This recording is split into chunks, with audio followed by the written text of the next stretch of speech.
Vamos começar com uma situação que é suco de Brasil, né? Espreme assim, sai um suco de Brasil, que parecia piada, mas não era. A energia elétrica caiu durante a sessão da CPI da Enel, que ouvia o presidente da empresa na Assembleia Legislativa de São Paulo. Vão vendo.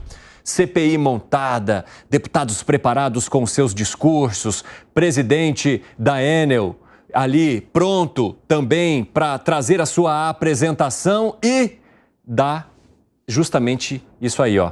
A luz cai e todo mundo fala, ô meu pai, mas será que foi a Enel vítima de si mesmo? Inclusive o próprio presidente da comissão mencionou isso.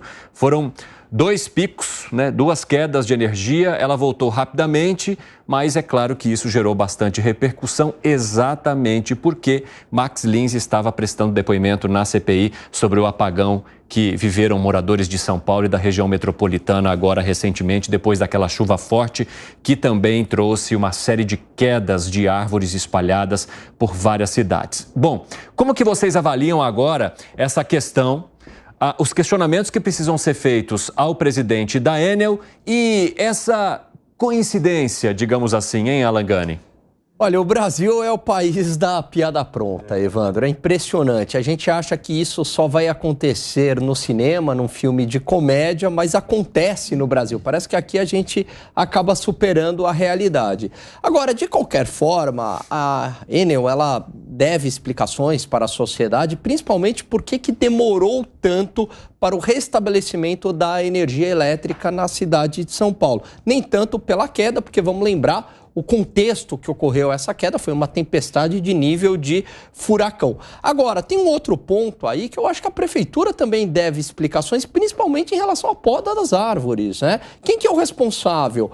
Porque a energia caiu em grande parte porque as árvores caíram em cima dos fios de alta tensão. Então, não sei se é só responsabilidade da Enel, né? Lógico que ela também deve explicações, mas eu acho que também tem que entrar a prefeitura aí devendo explicações em relação à poda de árvores. Luiz Felipe Dávila, responsabilidade coletiva, menos dos moradores e dos comerciantes, enfim, das pessoas que foram impactadas por isso e que esperavam uma resposta muito mais rápida do que 5 dias de espera, 5 dias sem energia elétrica. E ali, será que Deus deu um sinalzinho para o presidente da Enel? Ah, é? Você veio aqui falar?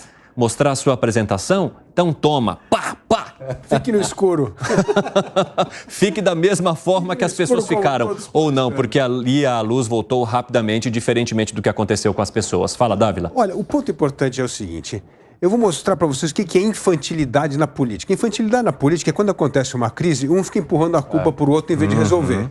O que é maturidade na política? É reunir todo mundo envolvido e resolver o problema.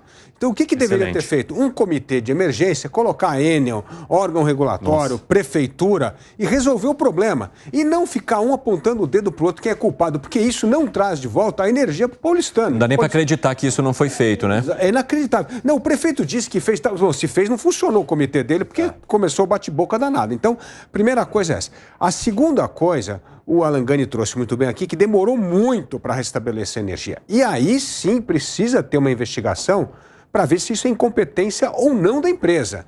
Porque a beleza da privatização é que quando não funciona, você pode trocar o fornecedor. A Enel foi chutada para fora de Goiás pelo governador Caiado por problemas de fornecimento de energia. Teve uma nova relicitação. O problema é quando você tem uma estatal...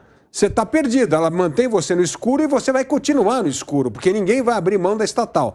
A beleza do setor privado é que você pode contestar esse acordo e refazer em caso que aquilo ficar comprovado a incompetência da empresa. Então, era hora de reunir todo mundo para resolver o problema do paulistano e não ficar com esse jogo de empurra-empurra.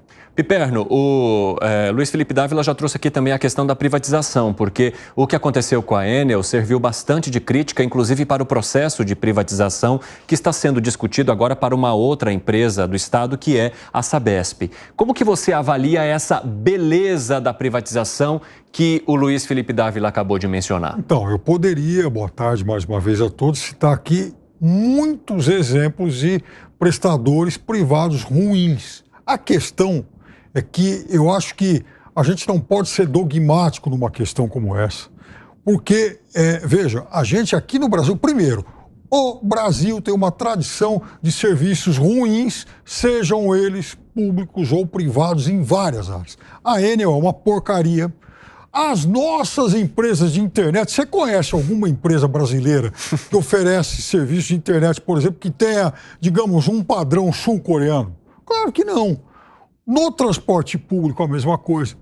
Então, não é porque aqui no Brasil... E veja, outro dia eu citei aqui muitas empresas que prestadoras de serviço de saneamento no mundo todo, em grandes cidades, e que foram serviços que foram privatizados e, com o tempo, essas empresas foram devolvidas ao poder público. Por quê? Porque isso não dá para ser avaliado dogmaticamente. Quando o Dávila cita o caso do Caiado, isso é muito bom. Quer dizer, ou seja, o serviço era ruim, então o prestador tem que ser trocado. Eu já citei aqui várias vezes serviços ruins lá no Rio de Janeiro, em transportes, serviços lá das Supervias, da Light. Então, vejam, não dá para a gente ficar dividindo isso dogmaticamente. O serviço é privado, então é bom, o serviço é público, é ruim.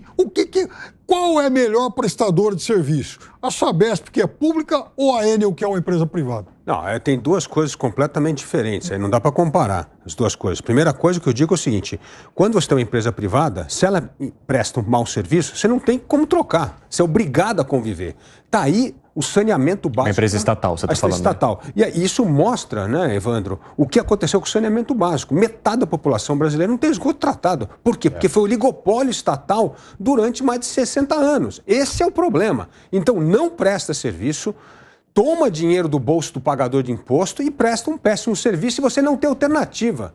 A beleza da privatização, e não tem nada dogmático, é uma questão de escolha. Você passa a ter escolha. Quando alguém presta um mau serviço, você troca o seu serviço. Então, esse é o ponto. A questão, não tem nada a ver misturar Sabesp com eletricidade, é outra coisa completamente diferente. E aí tem uma coisa importante. É muito importante para o sucesso de uma privatização, como bem mostrou as rodovias em São Paulo, como bem mostrou a telefonia, como é que é a modelagem dos leilões. Porque o que aconteceu na telefonia? Por que a telefonia é uma maravilha? Uma maravilha no sentido que todo brasileiro tem acesso a telefone a custo zero quase, quando antigamente custava mais de 10 mil reais para você ter uma linha telefônica e demorava anos quando era estatal. Então, o que faz a modelagem ser boa? É que quem leva o filé mignon, ou seja, uma região nobre, vai ter que levar o osso de uma outra região para levar saneamento para todo mundo. E aí, na hora que a rede está estabelecida, tem aí a competição de mercado, que é o que aconteceu com a telefonia. A telefonia foi exatamente isso. Dividir as regiões nobres e menos nobres, teve o leilão, tiveram um mandato durante um tempo e depois a competição. E hoje você pode escolher a operadora que você bem entender. Então, essa é a enorme diferença de um sistema em que tem a parceria público-privada, concessão ou privatização, e uma que existe monopólio do Estado. Não existe serviço público bom que é monopólio do Estado durante muito tempo. Não tem. Fala, Gani. Concordo absolutamente com o que o Dávila falou. O setor privado ele é muito mais ágil. É lógico que ele também é sujeito a erros, mas na maioria das vezes o setor privado ele funciona muito melhor do que o setor público. Se a gente pegar o exemplo das privatizações aqui no Brasil, tem muito mais casos de sucesso do que de insucesso. E caso haja um caso de insucesso, a reciclagem é muito mais rápida, né? É claro que também é muito bem-vindo que haja privatização sempre com a concorrência. No caso de energia elétrica é muito difícil fazer isso, porque acaba sendo um monopólio natural. Quer dizer, é muito difícil numa mesma cidade você ter duas empresas de energia elétrica, isso acabaria aumentando custos. Então, opta-se pelo monopólio porque há uma redução de custo. Mas, por outro lado, pode acontecer o que aconteceu em Goiás. Você pode trocar esse fornecedor e no setor público seria muito mais difícil. Fora que a incompetência no setor público é paga por toda a sociedade. Quando a gente está falando de uma empresa que é privatizada, a sociedade paga menos pela incompetência. Agora, o que trouxe ali, né, o presidente da CPI, eu vou colocar aqui para vocês, que é o Thiago Auricchio, né, do PL. Ele falou o seguinte, que a empresa foi vítima de si mesma, porque a apresentação que estava prevista pelo presidente, ela não pôde ser justamente naquele momento trazida, né? Se teve que esperar um pouco por conta dessa queda de energia. A Enel disse que ela não foi responsável pela falta de energia na Assembleia Legislativa aqui de São Paulo, que houve um problema interno que provocou esses pequenos apagões ali que foram retomados rapidamente. Agora, o presidente, o Max Lins, ali na hora do discurso, tem um trecho que ele fala o seguinte: nós sabemos do transtorno, a energia elétrica é um insumo essencial à sociedade e à vida moderna. Ninguém vive sem energia elétrica, ninguém vive sem energia elétrica. Nós sabemos que ficar sem energia elétrica durante um tempo significativo representa um grande transtorno para todos. Assim, acho que merece um prêmio Jabuti por essa fala. É o nosso Acácio. Sim, fiquei impressionado. O ponto é o seguinte, a Enel é uma empresa multinacional que está com enormes problemas em outros lugares fora do Brasil, tem fundos de investimento lá e estão pedindo para cortar e tal. Então não é a gente que está preocupado no consumidor paulistano. Esse é o problema que precisa ser revisto na governança de algumas dessas empresas para não prejudicar o consumidor final. E a Enel está no filé mignon, que é a cidade de São Paulo. Não tem nada a ver que é o caso da Light aí, Piperno, porque o negócio da Light é o seguinte, quando foi feita a privatização, o concessionário fez uma aposta que ele ia conseguir aumentar o fornecimento de energia por causa dos gatos. Só que 53% da energia gerada no Rio de Janeiro é gato. E você não consegue chegar nas comunidades para cobrar energia. E aí a modelagem fica totalmente errada. Se você faz porque uma das coisas da privatização é isso. Você acha que você vai diminuir a ineficiência da estatal em algumas áreas. E foi o que aconteceu no Rio de Janeiro. Eles achavam que daria para diminuir de 50 para 35 e tal. E não deu. E aí quebrou a cara porque, evidentemente, o modelo de negócio não fica em ordem. Então aí a gente já está falando dos serviços privatizados de energia elétrica nas duas maiores metrópoles do país. E problemas em ambas. Serviço, uma porcaria em São Paulo e um serviço, digamos, mal dimensionado no Rio de Janeiro. O Rio é um caso de polícia. Então, mas aí está o negócio. Será que ninguém sabia que seria um caso de polícia, que seria um negócio complicado?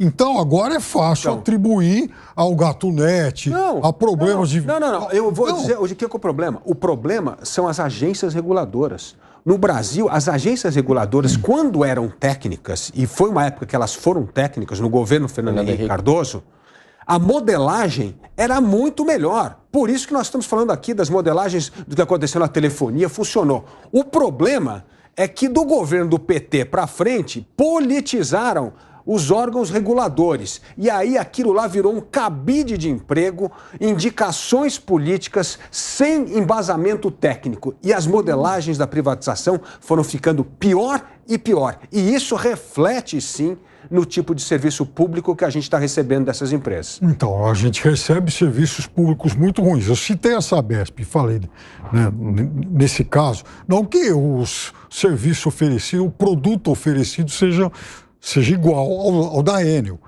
O que eu estou dizendo é que a Sabesp é uma empresa pública que provavelmente vai ser privatizada agora e ela, até aqui, oferece um bom serviço. Mais ou menos. 35% da população não tem nem água tratada que a gente perde com vazamento. Então não é. A média no Japão é 7%. Se a gente perguntar... Também é uma reclamação muito intensa em relação à periferia de São Paulo, que tem falta de água todo dia.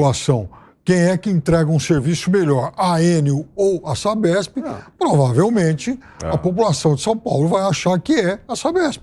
Agora, um modelo não exclui o outro. O fato de você ter, por exemplo, concessionárias públicas oferecendo, por exemplo, serviço de saneamento, não exclui, por exemplo, privado. Agora, o que eu disse é que em muitas metrópoles do mundo, é só pegar a internet agora, a gente vai ver, inclusive grandes metrópoles europeias, os serviços de saneamento que foram privatizados, em muitos casos, eles foram devolvidos. Mas aí é outra história, Piperno, não dá para comparar. Porque, aliás, o que é o grande problema na Europa, principalmente na Europa, é justamente o problema que a gente tem no Brasil aqui, que é o mercado trabalhista. Lá é pior ainda, porque você é obrigado a herdar aqueles cabides de emprego de estatal Ninguém sabe quando compra. para demitir um cara. Não, sabe? O que eu estou dizendo é o seguinte: quando o serviço é mal feito, é que a modelagem, a quem fez a aposta na modelagem, tem a modelagem e a aposta das empresas, aquilo acabou não fazendo com que eles conseguissem ter aquele ganho de eficiência esperado. E aí sim a incompetência do empresário, calculou mal o risco. E aí devolve. E aí o Estado que tem que se virar. E isso está acontecendo não em uma, duas, em dezenas de grandes metrópoles. Mas o Piperno... Americanas também. E os exemplos sucedidos aqui no Brasil? Da telefonia, de estradas, então, por exemplo? Vamos lá, você cita telefonia. Assim, é óbvio que os serviços de telefonia melhoraram muito. Os serviços que o Brasil tinha, eles eram uma coisa aviltante. Agora, isso não quer dizer que eles sejam bons. Nós tivemos um salto de qualidade se a gente comparar lá com a antiga Telesp, né? Telerge, enfim, aquelas coisas todas. Agora, isso aí, e foi muito bem dimensionado aí pelo antigo ministro Sérgio Mota, só que a gente está falando de um processo de privatização de 30 anos atrás. Sim. Agora... E nesse tempo todo... os nossos indicadores ainda não são lá isso tudo. Sim. E melhorou muito em comparação ao resto. E por que degenerou o resto? Por causa das agências reguladoras politizadas pelos governos petistas. Esse é o ponto. Os governos petistas... Rematem. Inclusive, os governos petistas, depois dos governos petistas, o Brasil teve governo Temer e governo Bolsonaro. Olha, nós estamos falando em 6 anos e meio. Aí é fácil jogar esse entulho lá. 6 anos e meio. Eu não estou dizendo que a politização não continuou nesses governos. O que eu estou dizendo é que a partir dos governos petistas, nesse período de 20 anos de PT, exatamente o que é isso. Isso foi politização das agências que acaba com... E é o que está acontecendo agora de novo. Mexeram na lei das estatais para continuar a indicação política, para colocar gente sem nenhuma qualificação técnica só porque é afiliado político de alguém. Isso faz com que as companhias sejam destruídas, como foi o caso da Petrobras, e a Petrobras está voltando a ser destruída pela mesma forma. Qual foi o menor valor de mercado da Petrobras na sua história? Governo Dilma Rousseff. E o maior? Agora, um mês atrás. Não, um mês atrás, agora já caiu 40%, pô. Calma, 40% é porque não tinham detonado. Agora já detonaram de novo, já caiu 40% a prestação.